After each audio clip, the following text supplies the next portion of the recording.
अस्सलाम वालेकुम class and welcome to digital image processing lecture series.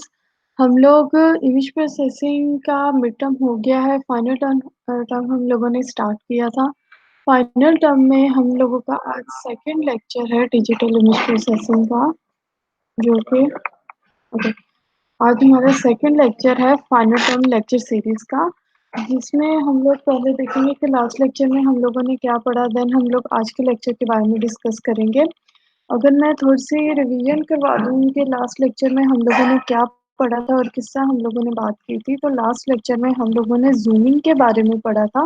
हम लोगों ने कहा था कि अगर हमारे पास कोई एक इमेज होता है और उस इमेज को हम लोगों ने इनलार्ज करना हो, लाइक अगर इतनी सारी मतलब इस सारी प्लेस में एक इमेज है और मुझे इसके एक इतने ही पार्ट को इस पूरे इमेज के ऊपर लेकर आना हो, तो मुझे क्या करना पड़ता है, अपने उस एक स्पेसिफिक पार्ट को इनलार्ज करना पड़ता है। अगर मैं इसी को डिजिटल इमेज के टर्म में बात करूँ, तो डिजिटल इमेज के टर्म में क्या होगा कि ये आपके पास एक इमेज होगा और आप इसी इमेज में और रोज़ एंड कॉलम्स ऐड करके क्या करोगे, अगर ये किसी इमेज का स्पेसिफिक एक पार्ट है, उसे पूरा इमेज बनाना है, तो आप उसके अंदर blank rows and columns add करके उस इमेज को एनलार्ज करेंगे। तो ये था ज़ूमिंग। देन ज़ूमिंग के बाद हम लोगों ने नेक्स्ट पे देखा था कि हमारे पास प्रॉब्लम क्या आती है ज़ूमिंग में, कि जब हम अपनी इमेज को ज़ूम करते हैं तो हमारे पास बहुत सी ब्लैंक रोज़ एंड कॉलम्स आ जाते हैं। ये blank and rows and columns की वज़ह से क्या होता है, आपके इमेज की क्वालिटी डिक्रीज़ हो जाती है। अब आपको यहाँ पे कोई ना कोई इन्फॉर्मेशन देनी पड़ेगी, कोई ना कोई वैल्यू असाइन करनी पड़ेगी, जिसकी वज़ह से ये जो ब्लैंक है ये सारी फिल हो जाए, ठीक है? तो ये आपकी ज़ूमिंग में प्रॉब्लम आती है। उसके बाद हमारे पास होता है image interpolation. Image interpolation solution है कि किस तरह हम लोग अपने इमेज को एनहांस करते हैं या ये जो ब्लैंक रोज़ एंड कॉलम्स आ गए हैं इन्हें ख़त्म करते हैं।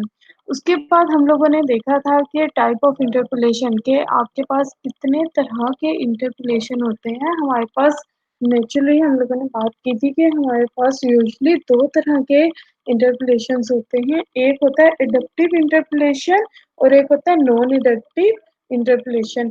एडप्टिव इंटरपोलेशन क्या था कि अगर मैं इसे थोड़ी-सी इसे इलैबोरेट करूँ, एडप्टिव इंटरपोलेशन क्या था कि आप अपनी उसी रो को क्या कर देते थे, कॉपी कर दिया करते थे, like left to right copy कर दिया करते थे। अगर मैं इसे यहाँ पे ले आऊँ और हम लोग यहाँ पे कॉपी करने की बात करें, तो हम लोग क्या करेंगे, अपनी लेफ्ट वाली रो को राइट वाली रो के साथ क्या कर देंगे, कॉपी कर देंगे। Okay, like this. अगर ये 5 है, लेफ्ट साइड पे 5 है, तो मैं क्या करूँगी, यहाँ पर इसे मैं बोल्ड कर देती हूँ और अपने मार्कर को सेट कर देती हूँ। ओके, अगर ये 5 है, तो मैं इस 5 को यहाँ पे रेप्लिकेट कर दूँगी 5 के साथ। सेम एज़ यहाँ पर भी अगर 5 है, मतलब ये 10 है, तो 10 के साथ ये रेप्लिकेट हो जाएगा। सेम एज़ यहाँ पे अगर ये 15 है,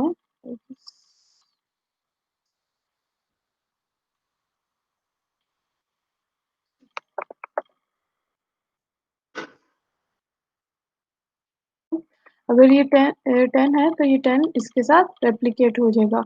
उसके बाद अगर मेरे पास यहाँ पे मैं बोर्ड कर देती हूँ, ठीक है? 10 के साथ रेप्लिकेट हो जाएगा। सेम एज़ यहाँ पे अगर 15 है, तो ये 15 के साथ रेप्लिकेट हो जाएगा।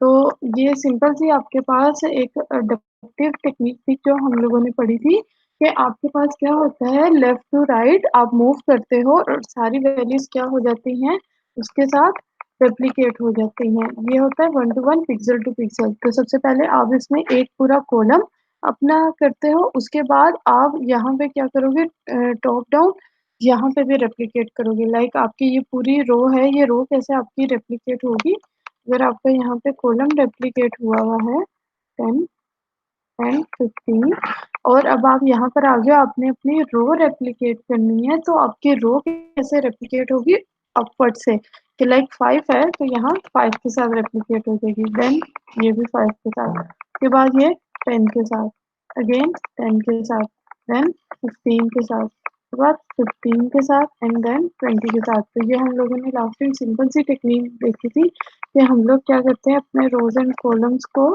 यहाँ पे एडप्टिव टेक्निक के थ्रू अपनी जो ब्लैंक रोज एंड कॉलम्स हैं उन्हें हम फिल कर देते हैं। इसके बाद हम लोग आज बात करेंगे नॉन एडप्टिव टेक्निक की, जिसके अंदर हम लोग लीनियर और बाइलिनियर इंटरपोलेशन के बारे में बात करेंगे। ठीक है। आज के लेक्चर में हम लोग पढ़ेंगे कि हमारे पास नॉन एडप्टिव इंटरपोलेशन टेक्निक कौन-कौन सी होती हैं, जिसके अंदर 2 मेन कैटेगरी की टेक्निक्स आती हैं। सबसे पहले कैटेगरी की टेक्निक आती है लीनियर इंटरपोलेशन और सेकंड कैटेगरी की टेक्निक आती है बाइलिनियर इंटरपोलेशन। ठीक है? और उसकी कुछ एग्जांपल्स लेके हम उन्हें सॉल्व करने की कोशिश करेंगे। तो हम स्टार्ट करते हैं आज का लेक्चर। आज के लेक्चर के ऑब्जेक्टिव अगर देखें तो at the end of this lecture आपको आइडिया हो जाएगा to get the idea of linear interpolation and it's done on image, how it's done on image, के आपकी लीनियर इंटरपोलेशन क्या होती है और वो इमेज पे कैसे अप्लाई होती है। उसके बाद हम लोग पढ़ेंगे कि आपके what is bilinear interpolation and how it will enhance the image quality. उसके बाद हम लोग पढ़ेंगे कि बाइलिनियर इंटरपोलेशन क्या होती है और किस तरह वो इमेज पे अप्लाई होती है और उसकी क्वालिटी को इंक्रीज कर देती है। उसके बाद थर्ड पे हम लोग पढ़ेंगे what are the visual impact of interpolation और इमेज के, मतलब जब ये इमेज पे अप्लाई हो जाता है तो इसका विजुअल इम्पैक्ट क्या होता है।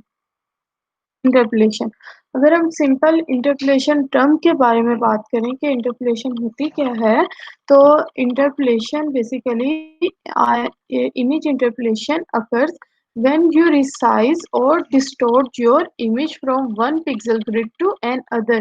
Like आपके पास ये एक पिक्सल ग्रिड है, यहाँ पे बात करते हैं, ये एक पिक्सल ग्रिड है। आप यहाँ से इसके एक स्पेसिफिक पार्ट को इनलार्ज कर रहे हो, किसी मतलब पूरे इमेज के ग्रिड को आप एक छोटे से ग्रिड को उठा के इस बड़े वाले ग्रिड में कन्वर्ट कर रहे हो, मतलब 220% आप अपने इमेज को इनलार्ज कर रहे हो, तो ये क्या होती है, इसकी वजह से डिस्टॉर्शन आती है। सेम है, एक और ये एग्जांपल है कि आपके पास ये इमेज है, आप उसे रिसाइज कर रहे हो, बड़ा कर रहे हो, या फिर आप उसे डिस्टॉर्ट कर रहे हो, मतलब उसे मैनिपुलेट कर रहे हो, उसकी जो बेसिक स्ट्रक्चर है उसे चेंज कर रहे हो। तो दोनों सूरतों में आपके पास क्या होगा, इमेज में डिस्टॉर्शन आ जाएगी और इमेज आपका वो वाला जो ओरिजिनल इमेज है उसकी क्वालिटी डिक्रीज हो जाएगी। अब यहाँ पे बात करते हैं कि इंटरपोलेशन 2 जगहों पर आती है, रिसाइज पे एंड डिस्टॉर्शन पे। अब वो आगे कहते हैं इमेज रिसाइजिंग, अगर आप इमेज को रिसाइज कर रहे हो, image resizing is necessary when you need to increase और decrease the total number of pixels. जब आप अपने टोटल नंबर ऑफ पिक्सेल्स को इंक्रीज या डिक्रीज कर रहे हो तो उसे हम कहेंगे कि ये इमेज रिसाइजिंग हो रहा है। वेयर एज रिमैपिंग, और रिमैपिंग या डिस्टोर्ट क्या होगा, whereas remapping can occur when you are correcting for lens distortion और रोटेटिंग एन इमेज, कि आप अपने लेंस डिस्टॉर्शन की वजह से आप अपने इमेज को क्या कर रहे हो, रोटेट कर रहे हो या अपने इमेज को करेक्ट कर रहे हो, तो वो क्या होगा आप लोगों का, लाइक आप अपने इमेज को 80 के एंगल पे या 180 के एंगल पे अपने इमेज को रीमैप कर रहे हो, तो ये वाली चीज़ें होती हैं रीमैपिंग। तो इंटरपोलेशन 2 चीज़ों की वजह से होती है कि आप रिसाइजिंग कर रहे हो या रीमैपिंग कर रहे हो, दोनों की वजह से डिस्टॉर्शन आपके इमेज में आ जाती है, जिसे हम लोग कहते हैं इंटरपोलेशन।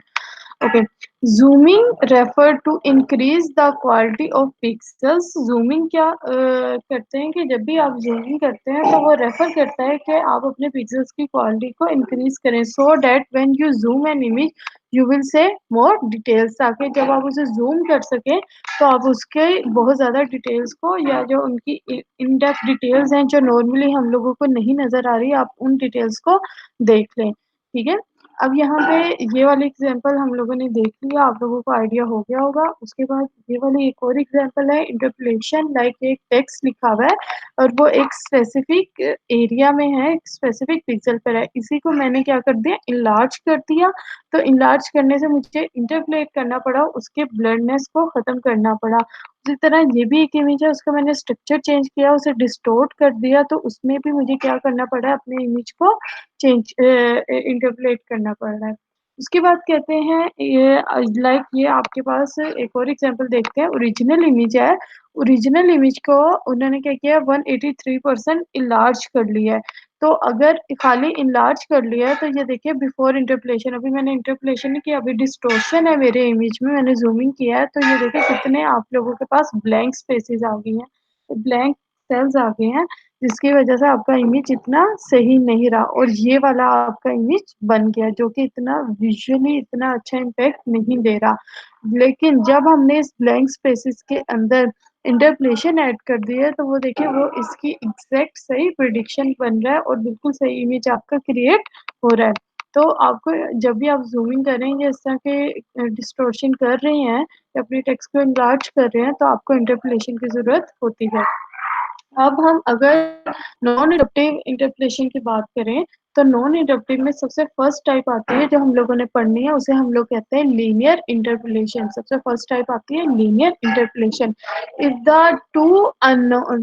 टू नोन पिक्सेल्स, अगर मैं इसकी डेफिनेशन देखूं, if the two known pixels are given by the coordinates x0 और y0, ठीक है, दो नॉन पिक्सेल्स हैं, ठीक है, नोन मतलब इनकी वैल्यू आपको पता है, x0 और y0, यहाँ पे एक पिक्सेल है जिसकी वैल्यू आपको पता है और दूसरा पॉइंट है x1 एंड y1, दूसरा पॉइंट है यहाँ पे x1 एंड y1। ये दोनों पॉइंट्स अगर आप लोगों को पता है तो आप x एंड y को फाइंड कर सकते हैं। The linear interpolant is the straight line between these two point, और ये जो लीनियर इंटरपोलेंट क्या होगा, इन दोनों के दरमियान स्ट्रेट लाइन होगी for a value x in the interval x0 and x1, x0 and x1 के दरमियान के इंटरवल की जो वैल्यू होगी वो x की वैल्यू होगी और y0 और y1 के दरमियान की जो इंटरवल की वैल्यू होगी, लाइक इनका जो दोनों का एवरेज होगा वो क्या होगा, आप लोगों के पास y होगा along the straight line given from the equation of slope. ये आप लोगों को पता है स्लोप की इक्वेशन है।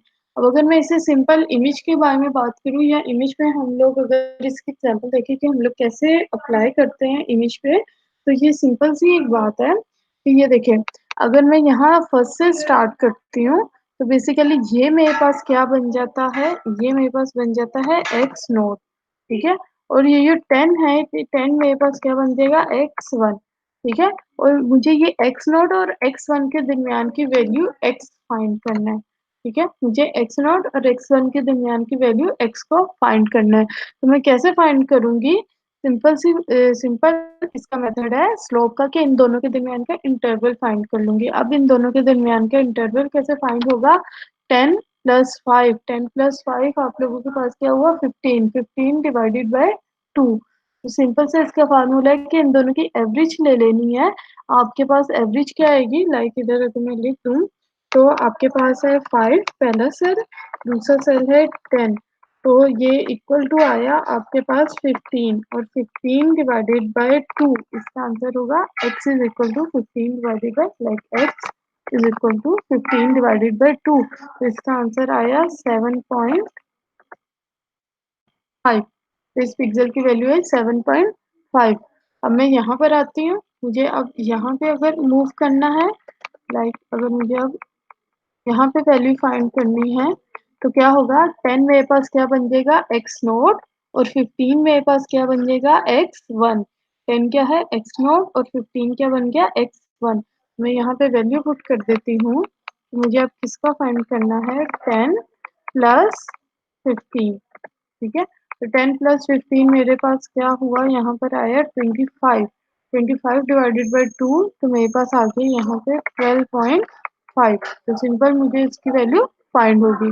अब मैं थर्ड पर आती हूँ, थर्ड पे क्या है 15 एंड 20, तो इन दोनों की मुझे एवरेज फाइंड करनी है, तो मेरे पास आ जाता है यहाँ पे 15 प्लस यहाँ पे मेरे पास वैल्यू आ जाती है 20, तो मेरे पास आ गया यहाँ पे simple 15 plus 20 is 35, 35 divided by 2 मेरे पास क्या आ जाता है 17.5, तो 17.5, ठीक है, इससे मुझे पिक्सेल्स की वैल्यू फाइंड हो जाएगी। अब ये मेरे पास एक कॉलम की वैल्यू फाइंड होगी, पहले मैं कॉलम वाइज सारी वैल्यूज फाइंड कर देती हूँ, देन हम लोग रो को देखेंगे कि रो ऑपरेशन कैसे परफॉर्म होता है। अब देखो सेकंड कॉलम पर हम लोग यहाँ पे नीचे आ जाते हैं, इसे पहले मैं लेफ्ट टू राइट सारी फिल करूंगी, सारों की कॉलम फिल करूंगी, देन मैं रोज फिल करूंगी। ओके, अब यहाँ पर आ जाते हैं, तो ये मेरे पास क्या बन गया एक्स नोट और ये मेरे पास क्या बन गया x1, 10 बन गया x0 और 15 बन गया मेरे पास x1। तो मैं अगर इसे ऐड करूं तो 10 प्लस यहाँ पे क्या आ जाता है 15, तो ये मेरे पास सिंपल आ जाता है 25। 25 डिवाइडेड बाई 2, तो मेरे पास यहाँ पे वैल्यू आ जाती है 12.5। ठीक है, सिंपल मेरे पास वैल्यू आ गई 12.5। ठीक है, अब मैं यहाँ पे अगर इसके बारे में बात करूँ तो मेरे पास क्या है, यहाँ पे मेरे पास एक्स नोट की वैल्यू क्या आ जाती है, यहाँ पे ऐसे थोड़ा सा एडजस्ट करती हूँ। ओके, आपके पास क्या आ जाती है 15 प्लस 20, तो यहाँ पे एक्स नोट की वैल्यू आ जाती है 15 और यहाँ पे क्या आ गया आपके पास 20। ठीक है, 15 प्लस 20 आपके पास क्या बन जाता है 35। तो ये अगेन आप लोगों के पास क्या आ गया 17.5। तो ये आपके पास क्या बन गया, एक और थोड़ा सा इसका कर दें तो ये आपके पास वैल्यू आ गई। अब आपने नेक्स्ट वाले इमेज की वैल्यू फाइंड करनी है। तो यहाँ पे क्या है, अगर आप देखें तो आपके पास यहाँ पे है 20 और ये है 25। 20 प्लस 25 आप लोगों के पास क्या बनता है, यहाँ पे आपके पास बन जाता है 20 प्लस यहाँ पे हो गया 25। 20 प्लस 25 आप लोगों के पास क्या बन जाता है 45। 45 सॉरी, यहाँ पे ये बन जाता है 45। 45 डिवाइडेड बाय 2 आप लोगों के पास क्या वैल्यू आती है यहाँ पे 45 डिवाइडेड बाय 2 22.5। तो यहाँ पे वैल्यू आ गई आपके पास 22.5। ठीक है, तो क्वाइट सिंपल है। सेम एज मैं नीचे वाली रोज भी कर लेती हूँ। 15 प्लस 20, तो यहाँ पर आ गया आपके पास 15 प्लस यहाँ पे आपके पास वैल्यू आ गई 20। ठीक है, 15 प्लस 20, तो आपके पास ये क्या बना, ये अगेन बना 35, तो आपके पास आ गया 17.5। उसके बाद 20 प्लस 25 आप लोगों के पास आया, 20 प्लस 25 आपके पास आया, तो आपके पास ये क्या बन गया 45। 45 का आपके पास आंसर क्या है 22.5 बन गई। अब 25 प्लस 30 को अगर आप करें तो ये आपके पास क्या बनता है 25 प्लस यहाँ पे आपके पास क्या आ गया 30, तो ये बन गया 30 प्लस 20 और ये 55। और अगर मैं करूँ 55 डिवाइडेड बाई 2 तो मेरे पास आता है 27.5। तो यहाँ पे मेरे पास वैल्यू आ गई 27.5। ठीक है, उसके बाद अब मैं यहाँ पे करती हूँ ये वाले कॉलम पे, तो सिंपल है। अब इन दोनों को ऐड करो तो आपके पास क्या आया 45 डिवाइडेड बाय 2, तो 45 डिवाइडेड बाय 2 आपके पास क्या आता है 22.5। अब आप यहाँ पर आओ तो 30 प्लस 25 आपके पास क्या होता है 55। 55 का आपके पास क्या आंसर आता है डिवाइडेड बाय 2 करो तो 27.5। और लास्ट वन है आपका 35 प्लस 30 डिवाइडेड बाय 2, तो 35 प्लस 30 अगर मैं यहाँ पे करूँ तो आपके पास 35 प्लस 30 आपके पास आता है 65, और 65 को 2 पे डिवाइड कर दें तो आपके पास आता है 32.5, तो 32.5। तो इस तरह करके अब देखिए मेरे पास सारी इस जो कॉलम है एक पूरा मेरे पास आइट्रेशन हो गया और मैंने सारे लेफ्ट टू राइट मूव करके सॉल्व कर ली हैं। अब आपने अगर इसे टॉप टू बॉटम आना है, अब आपने ये पूरी की पूरी रोज मेरे पास जो है वो खाली रह गई है, कॉलम जो थे खाली वो मैंने फिल कर दी है। जब आपने रोज फिल करनी है तो आपके पास क्या होगा 5 प्लस 10। ठीक है, जब आप रो ऑपरेशन करेंगे तो आपके पास क्या होगा, ये एक्स नोड हो जाएगा और ये एक्स वन हो जाएगा, 5 एक्स नोड हो जाएगा और 10 क्या हो जाएगा आपके पास एक्स वन हो जाएगा। तो आप इसके दरमियान ऑपरेशन करेंगे, अब आपके पास क्या बन जाएगा 5 प्लस 10 आपके पास क्या है 15। 15 डिवाइडेड बाय 2, तो यहाँ पर आ गया 7.5। उसके बाद 7.5 प्लस 12.5, तो आपके पास आंसर आ गया यहाँ पे 20, और 20 डिवाइडेड बाय 2 तो आंसर आ गया आपके पास 10। उसके बाद आ गया 10 यहाँ पर आ गया लाइक, उसके बाद आपके पास क्या आता है यहाँ पे 10 एंड 15, तो 10 प्लस 15 आपके पास क्या होता है 25, 25 डिवाइडेड बाई 2 12.5, ठीक है। उसके बाद आप यहाँ पर आ जाते हैं। अब आपके पास क्या आ गया 12.5 प्लस 17.5, ठीक है। तो आपके पास आंसर आया 13, 30, 30 को डिवाइडेड बाई 2 करो तो 15, ठीक है। उसके बाद 20 प्लस 15, 20 प्लस 15 अगर हम लोग करेंगे तो ये आप लोगों के पास आ जाता है 20 प्लस 15 35, 35 को डिवाइडेड बाई 2 करो तो 17.5, ठीक है। फिर उसके बाद आपके पास क्या आता है 22.5,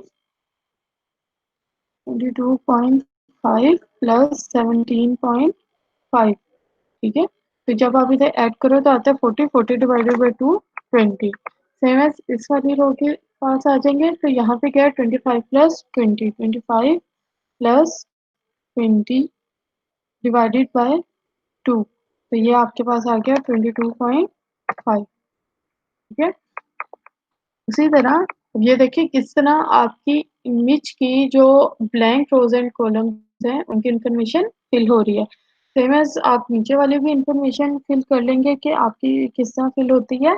10 प्लस 15 आपके पास हो जाएगा 35, 35 को अगर आप डिवाइडेड बाई 2 करेंगे तो 17.5 आ जाएगी आपके पास वैल्यू। उसके बाद 12.5 प्लस 17, 12.5 प्लस 17.5 आपके पास वैल्यू आई 30, 30 डिवाइडेड बाई 2 15, और 20 प्लस 35, 35 की वैल्यू है 17.5। आई गेस अब आपको आइडिया हो गया होगा कि आपने किस तरह सॉल्व करना है।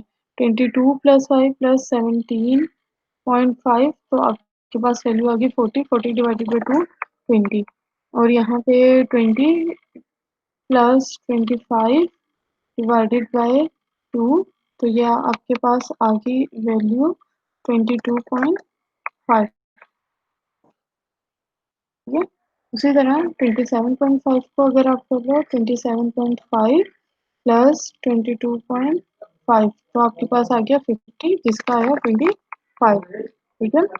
सेम है। अब अगर आपके पास आ गया 30 प्लस 25, तो ये हुआ 55, उसे डिवाइडेड बाय आप 2 कर लो तो 27.5।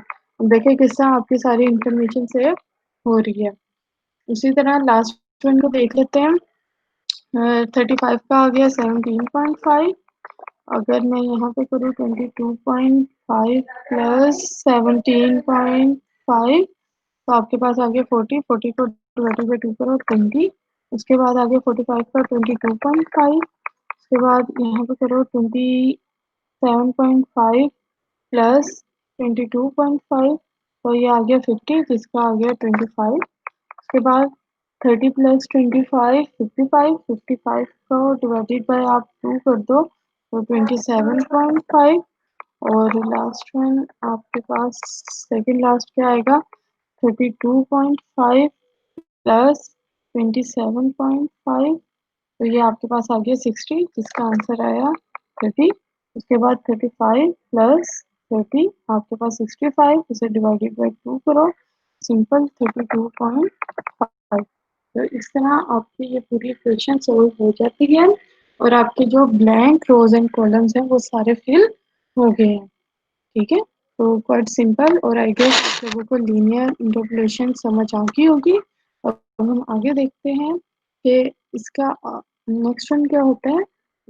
लीनियर इंटरपोलेशन बस यही होती है कि आपके पास एक्स नॉट और एक्स वन की वैल्यू है और आप वहां से क्या फाइंड कर रहे हो अपनी नेक्स्ट वाली वैल्यू को। ओके, इससे नेक्स्ट वन जो होता है लीनियर इंटरपोलेशन से नेक्स्ट वन, उसे हम लोग कहते हैं बाइलिनियर इंटरपोलेशन। बाइलिनियर इंटरपोलेशन क्या होता है? Bilinear interpolation consider the closest two into two neighbourhood. अब देखें जिस तरह इंटरपोलेशन में, मैं यहाँ पे अगर इसी टेबल को मैं दोबारा से कर दूँ,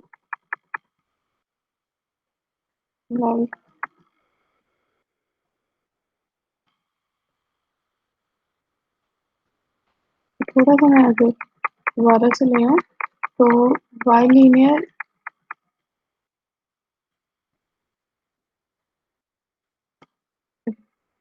अगर मैं बाइलिनियर इंटरपोलेशन के बारे में बात करूँ, तो लीनियर इंटरपोलेशन में मैं अगर 2 नेबर्स ले रही थी, तो बाइलिनियर इंटरपोलेशन में मुझे उसके 4 नेबर्स लेने होंगे। अब ये आपके जो एजेस हैं, उन पे तो नहीं बात हो सकती, उन पे मैं बाद में डिस्कस करती हूँ। यहाँ पे x होगा ये, ठीक है? अब इसके चारों नेबर्स लेंगे 5, 10, 10 एंड 15, ये चारों नेबर्स लेके इससे इस पे हम लोग कैलकुलेशन अप्लाई करेंगे, ठीक है? सिंपल सी बात है कि अगर आप लोगों का एक्स है ये वाला, तो उसके चारों नेबर्स लेंगे। लीनियर में हम उसके लीनियर मोशन करते थे और 2 नेबर्स लेते थे। अब बाय लीनियर में हम उसके चारों नेबर्स को कंसिडर करेंगे और उनके साथ काम करेंगे।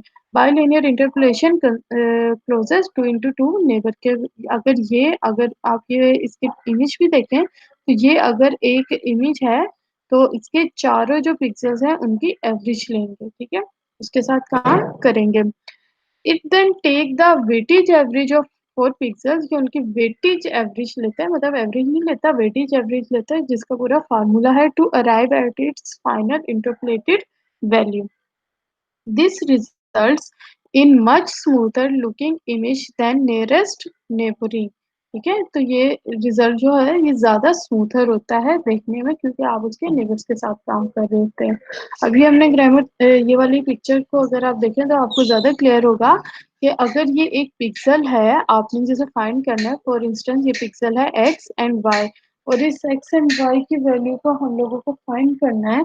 तो हम लोग क्या करेंगे, इसके 4 नेबर लेंगे x1 y1, जिसे हम कहेंगे q11। 11 का मतलब कि x की वैल्यू भी 1 है, y की वैल्यू भी 1 है। सेकंड हम लेंगे Q12। Q12 की वैल्यू क्या है कि x की वैल्यू 1 है और y की वैल्यू 2 है, तो 12। उसके बाद हम लोग यहाँ पे बात करें तो Q21 किसे रिप्रेजेंट कर रहा है? Q21 रिप्रेजेंट कर रहा है कि x की वैल्यू 2 है और y की वैल्यू 1 है।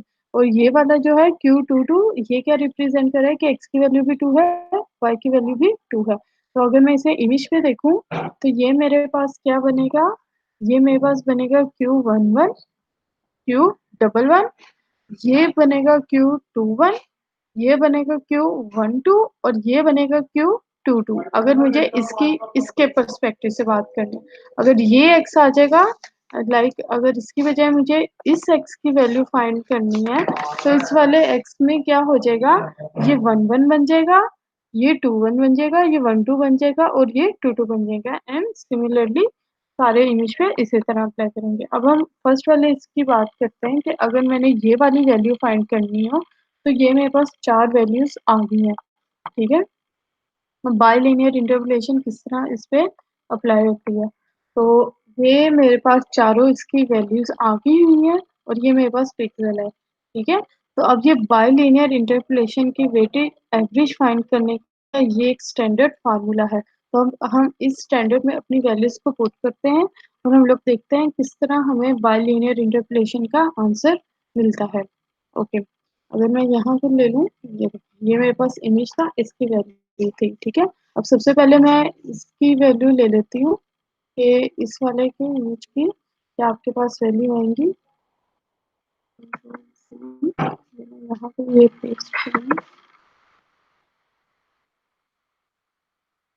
ओके, यहाँ पे अब अगर मैं यहाँ पे काम करती हूँ, तो फॉर इंस्टेंस ये जो x है ये मेरे पास पॉइंट P है, तो मुझे क्या चाहिए, पहले Q12 की वैल्यू चाहिए। सबसे पहले क्या चाहिए, Q12 की वैल्यू चाहिए। तो यहाँ से Q12 की वैल्यू अगर मैं इसे यहाँ पे लिख दूँ साथ साथ, तो मेरे पास ये आ जाएगा, सॉरी, Q11 की वैल्यू चाहिए। ये इमेज थोड़ा उल्टा है, क्योंकि ये इसके x एक्सिस है और ये इसके y एक्सिस है, क्योंकि ये इमेज उल्टा रिप्रेजेंट हो रहा है।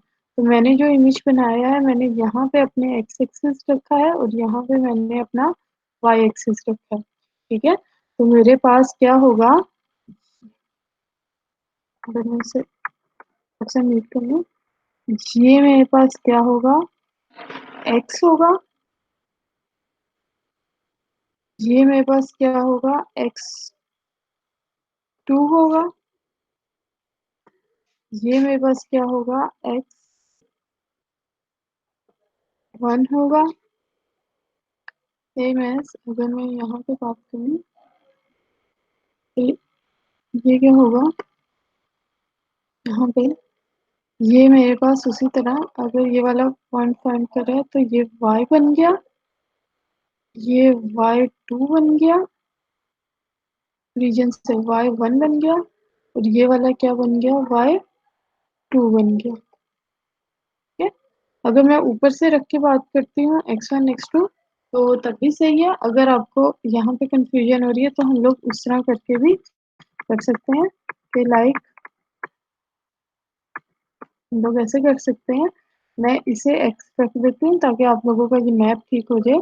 इसे x2 कर देती हूँ, ठीक है, क्योंकि इमेज के साथ मोस्टली ऐसे ही वर्क होता है। ये x2 बन गया और ये मेरे पास क्या बन गया, x1 बन गया। ठीक है, उसके बाद यहाँ पे अगर यहाँ पे बात होती है तो ये मेरे पास क्या बनता है, y बनता है, ये मेरे पास y1 बनता है, और ये मेरे पास y2 बनता है। ठीक है, हम लोग यहाँ से सेम मैप पे कर लेते हैं ताकि आपको कोई कंफ्यूजन ना हो। ये आपके पास बन गया। अब देखें यहाँ से ये वाला क्या है, Q11 x1 y1, यहाँ से आपके पास वैल्यू आ गई 5 किसकी, Q11 की। तो मेरे पास Q, यहाँ पे मैं साइड पे लिख देती हूँ, Q11 की वैल्यू है मेरे पास यहाँ पे 5।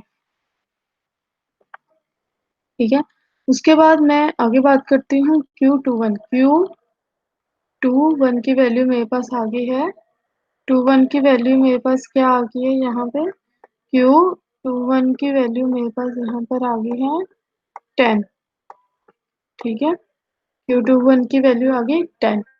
उसके बाद यहाँ पे Q12 के बारे में बात करें तो Q12 की वैल्यू मेरे पास यहाँ पर क्या आ जाती है, अगेन 10। इसकी Q12 की वैल्यू मेरे पास आ गई है यहाँ पे 12 की वैल्यू आ गई है मेरे पास यहाँ पे 10।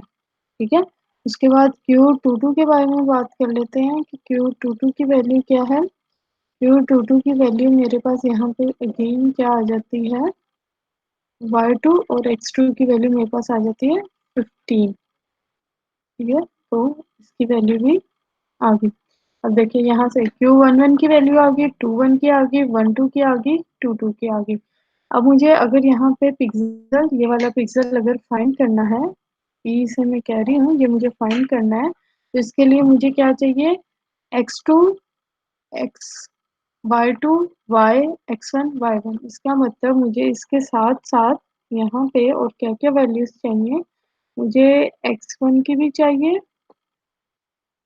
x2 की भी, x की भी वैल्यू चाहिए क्योंकि मेरे पास इक्वेशन में x भी यूज हो रहा है, और x2 की भी वैल्यू चाहिए। ठीक है, x2 की भी वैल्यू चाहिए।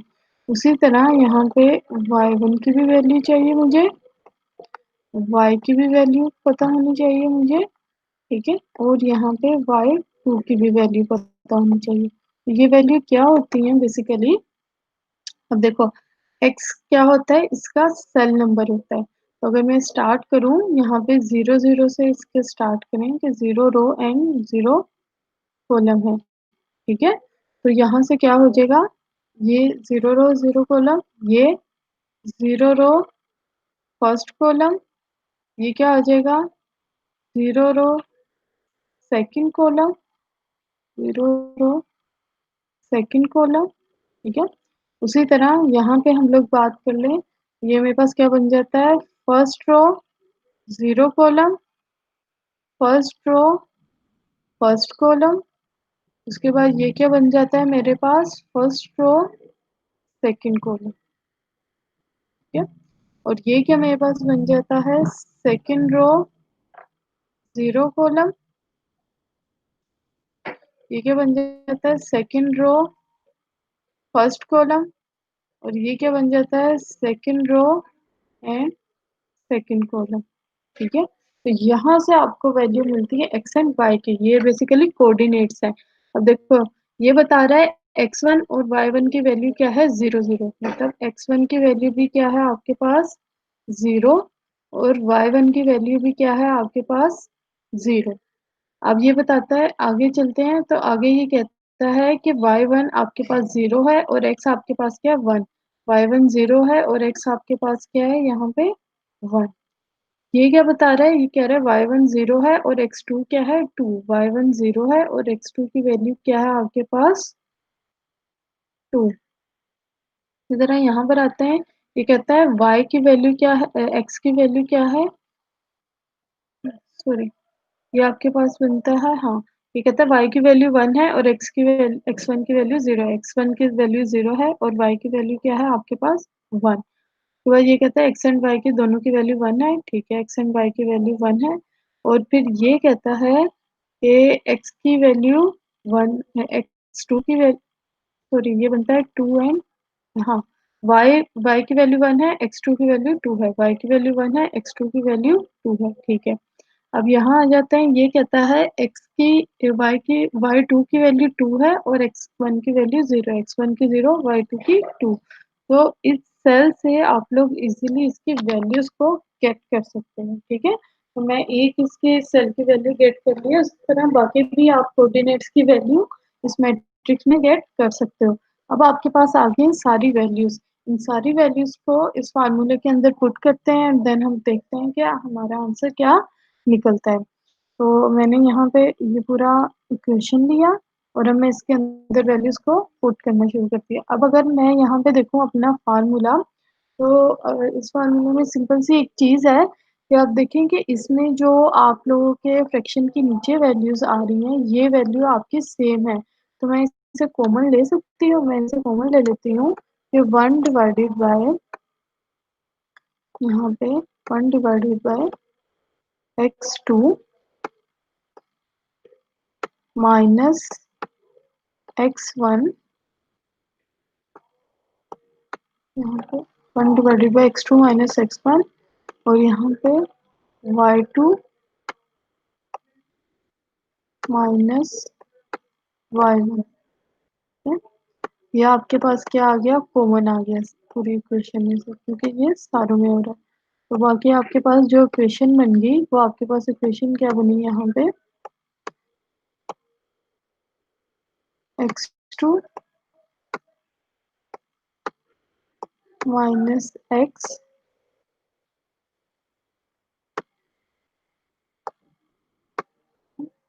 x2 minus x, y2 2 minus y,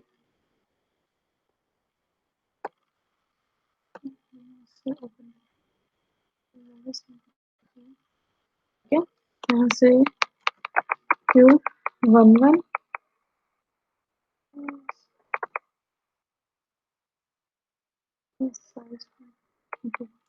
आगे मल्टीप्लाई बाई क्यूब 1 1 के बाद प्लस आपके पास क्या आ जाएगा, x2 x माइनस 1 x1, यहाँ पे ये x1, then y2 minus y, y2 minus y, ठीक है, multiply by plus, multiply by cube 2 1 2 2 1, ठीक है, देन प्लस आप आगे कर लो इसे। थर्ड वन है आपके पास यहाँ पे, इसे नेक्स्ट टाइम पे लिख देती हूँ, प्लस आपके पास क्या रह जाता है x2, यहाँ से x2 minus x, y minus y1, y minus y1, ठीक है, और यहाँ से आ गया q12 q12, ठीक है, देन लास्ट में प्लस आपके पास लास्ट में आ जाता है यहाँ पे x minus x1, x minus x1, और उसके बाद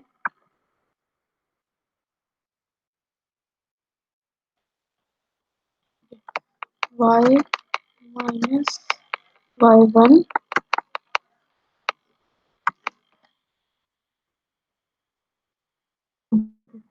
और क्यू टू टू। तो ये आप लोगों के पास फाइनल फार्मूला बन जाता है। ठीक है, अगर आप इसे बाहर निकाल लो, और सॉरी ये इक्वल टू नहीं है, ये मल्टीप्लाई है क्योंकि ये बाहर आ गया, तो ये मल्टीप्लाई है। ठीक है, ये आपके पास फाइनल फार्मूला बनता है। अब इस फार्मूले में मैं सारी वैल्यूज पुट कर देती हूँ। ठीक है, तो इसमें अगर आप सारी वैल्यूज पुट कर दें तो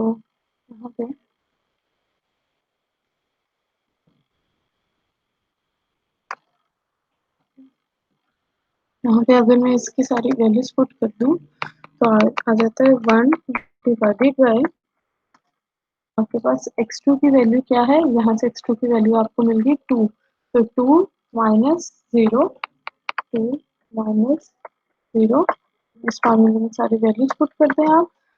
उसके बाद है 2 माइनस 1, 2 माइनस 1, उसके बाद आप उसे मल्टीप्लाई कर दें, मल्टीप्लाई कर रहे हैं आप इसे इससे, इन सारी फ्रैक्शन से।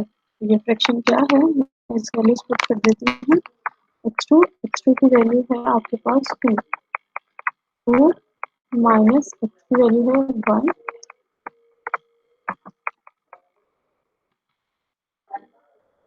2 माइनस 1।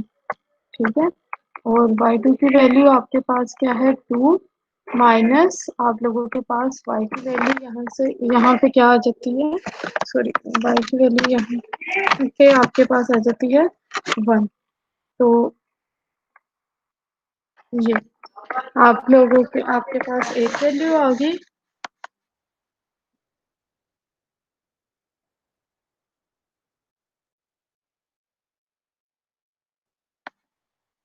ठीक, यहाँ पे आपके पास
ठीक है।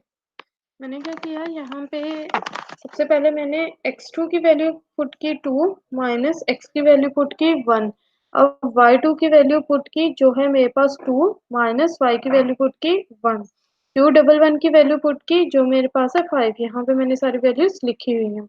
अब मैंने यहाँ पे x माइनस x1 की वैल्यू पुट की। x की वैल्यू है मेरे पास 1 माइनस x1 की वैल्यू है 0। अब मैंने किसकी पुट करनी है, y2 माइनस y2 की वैल्यू मेरे पास है यहाँ पे 2 माइनस आप लोगों के पास y की वैल्यू क्या है यहाँ पे 1। उसके बाद q21 की वैल्यू आ जाएगी, q21 की वैल्यू आपके पास है यहाँ पे 10। उसके बाद देन ऐड करें। उसके बाद आपने ऐड करनी है नेक्स्ट वाली वैल्यू।